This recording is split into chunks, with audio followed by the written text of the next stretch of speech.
เมืองบาเกียงหวะเนี่ยขึ้นอยู่กับเมืองบาเกียงเนาะจำปาสักเนาะมาแวะซื้อติบข้าวน้ำเพิ่นน้อยโพดเท่าเอ้ยเบิ่งตัวใหม่ดูรุ่นนั่นแหละรุ่นเต้าจับนั่นแหละพอดีมาแวะซื้อติบข้าวน้ำเพิ่น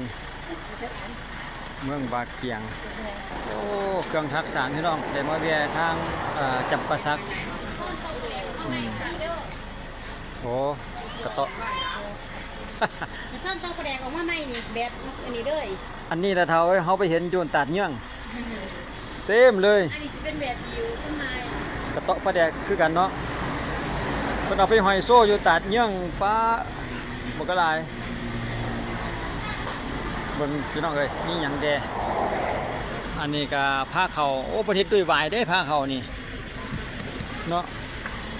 เฮ็ดด้วยหวายครั้งนี้พุ่นได้เมืองบาเกียง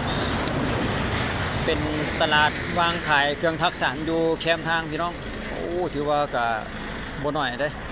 ตามที่เราเห็น2ฝากข้างทางเลยเนาะโอ้ฝากนั้นก็มีเต็มเลยฝากนั้นก็ได้แต่มันอยู่คนละฝากทางเฮาก็มาทางนี้ก็เลยได้ซื้อทางนี้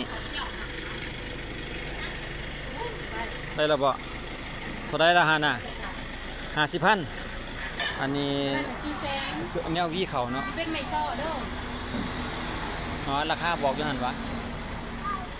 อันนั้นคือหนามันโอ้หนามันความกว้างของหนามันเนาะแม่น